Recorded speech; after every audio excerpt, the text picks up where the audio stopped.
Iran red line अबूर कर रहा है, फौजी कार्रवाई समेत ताकतवर ऑपरेशंस पर गौर कर रहे हैं। सदर ट्रंप की एयरफोर्स वन में मीडिया से गुफ्तगू, कहा ईरान से मुतालिक मामले को फौज देख रही है। ईरानी अपोजिशन लीडरों के साथ राब्ते में हैं। ईरान में इंटरनेट की बहाली के बारे में मस्क से बात करेंगे। एलॉन मस्क इस काम में माहिर हैं, उनकी कंपनी बेहतरीन है। ईरान ने जौहरी मुआहदे पर बात करने के लिए राब्ता किया है। ईरान मुज़ाकरात करना चाहता है, हम उनसे बात कर सकते हैं। मुज़ाकरात का इंतज़ाम हो रहा है। गरूर में डूबा शख्स पूरी दुनिया के फैसले कर रहा है। फिरौन, नमरूद और रजा शाह के साथ जो हुआ वही ट्रंप के साथ होगा। ईरान के सुप्रीम लीडर आयतुल्लाह खामेनेई का ट्रंप की धमकियों पर रद्द-ए-अमल। ईरानी सदर ने अमेरिका और इसराइल को ईरान में फसादात का जिम्मेदार करार दे दिया। कहा किसी गैर मुल्की को कौम में इंतशार के बीज बोने की इजाज़त नहीं देंगे। वज़ीर ख़ारजा अब्बास इराक़ची कहते हैं कि हम जंग और मुज़ाकरात दोनों के लिए तैयार हैं। दहशतगर्दों ने मुजाहिरीन और सिक्योरिटी फोर्सेस को निशाना बनाया। सूरत हाल अब मुकम्मल कंट्रोल में है। दहशतगर्दों का ना कोई मजहब है और ना ही कोई मुल्क। पूरी उम्मत मुत्तफिक है कि रियासत के खिलाफ किसी किस्म का जिहाद नहीं हो सकता। वज़ीर इत्तलात अताउल्लाह तारड़ का अमन कॉन्फ्रेंस से खिताब, कहा हुकूमत दहशतगर्दी के मामले के मुकम्मल खात्मे के लिए पुरज़म है। फितनतुल हिंदुस्तान और फितनतुल ख़वारिज को बैरूनी फंडिंग हासिल है। यह अनासर मुसलसल बेनकाब हो रहे हैं। जस्टिस राजा इनाम अमीन मिन्हाज, जस्टिस आजम और justice Mohammad Asif Islamabad high court के मुस्तकिल जज तैनात। Justice Najmuddin Mengal Balochistan high court के मुस्तकिल जज होंगे। चीफ जस्टिस पाकिस्तान की ज़ेर सदारत जुडिशल कमीशन इजलास में मंजूरी दे दी गई। रूल्स बनाने का मामला जजेस रूल्स मेकिंग कमेटी को भिजवा दिया गया। PTI के 2 मेंबरान इजलास में शरीक नहीं हुए।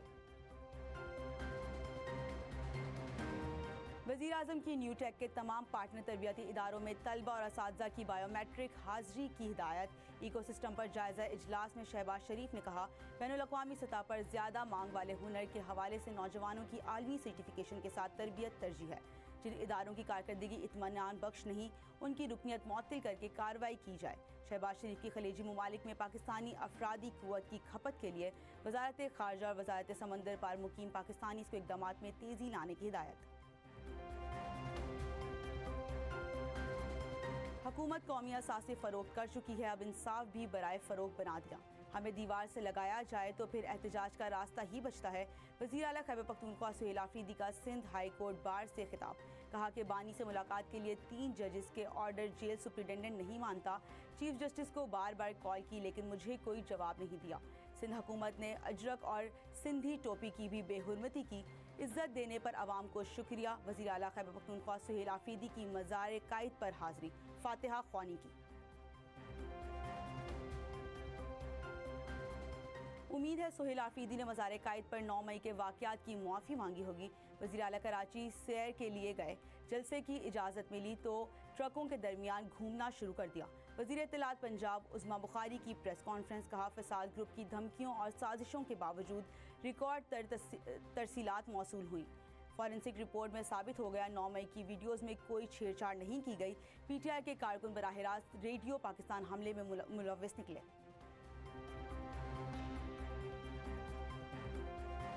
साल नया लेकिन पाकिस्तान के मसाइल पुराने हैं। सियासत करनी तो आवाम की आवाज़ सुनना होगी।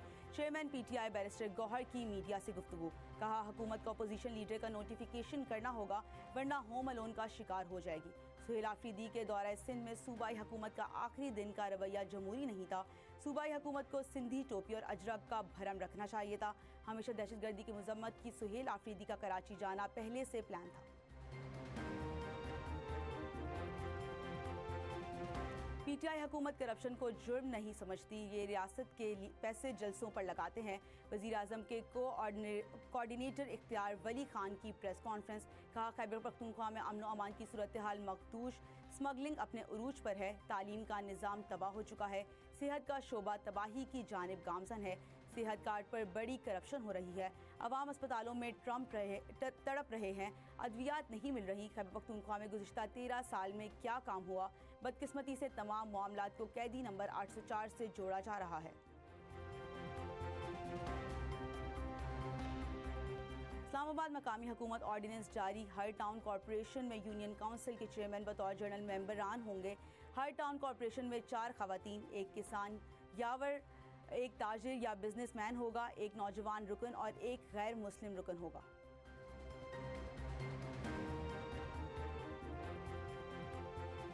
इस्लामाबाद गैस लीकेज धमाके की तहकीकात के लिए एडिशनल सेक्रेटरी दाखिला की सरबराही में 5 रुकनी कमेटी कायम। कमेटी वाक़े की वजूहात और महकमों पर रद्द-ए-अमल का जायजा लेगी। G7 में गैस लीकेज धमाके से 8 अफराद हलाक हुए थे। 2 सगे भाई वसीम और नईम की आखिरी रसूमात अदा की गईं। नौबयाता जोड़े समेत 6 अफराद की आखिरी रसूमात गुज़िश्ता रोज़ अदा की गई थी। CDN ने कॉलोनी में 8 घरों को सील कर दिया। अपोजिशन लीडर की तैनाती के लिए PTI वफ्द आज स्पीकर कौमी असम्बली से मिलेगा। सरदार अयाज सादिक से महमूद खान अचकज़ई को अपोजिशन लीडर बनाने का मुतालबा किया जाएगा। तहरीक इंसाफ ने 70 से ज़ायद अरकान के दस्तखतों से दरख्वास्त जमा करवा रखी है। स्पीकर कौमी असम्बली का हर रुकन के दस्तखतों की तस्दीक का फैसला। पार्लियामेंट का मुश्तरका इजलास रवा हफ्ते तलब किए जाने का इम्कान। इजलास में कौमी कमीशन बराए इंसानी हकूक बिल की मंजूरी ली जाएगी। दीगर बिल्स की भी मंजूरी का इम्कान। सदर जरदारी कल से 16 जनवरी तक बहरीन का सरकारी दौरा करेंगे। बहरीन के शाह हमद बिन ईसा अल खलीफा से मुलाकात करेंगे। वली अहद वज़ीर आज़म से अहम मुलाकात मुतवक्का। मुलाकातों में 2 तरफ़ा, इलाकाई और आलमी उमूर पर तबादला ख्याल होगा।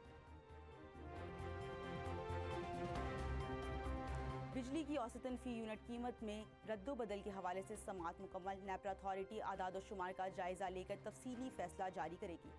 पावर डिवीज़न के मुताबिक सनती सारिफीन के लिए बिजली नरखों में 26%, ज़राई शोबे के लिए 16%, जबकि कमर्शल सारिफीन के लिए 10% कमी की गई। हुकूमत का औसत बुनियादी टैरिफ में इजाफा ना करने का फैसला। सोने की कीमत में 7,700 रुपये का बड़ा इजाफा। फ़ी तोला सोना 4,80,962 रुपये की बुलंद तरीन सतह पर पहुँच गया। चांदी की फ़ी तोला 430 रुपये की इजाफे से 8,895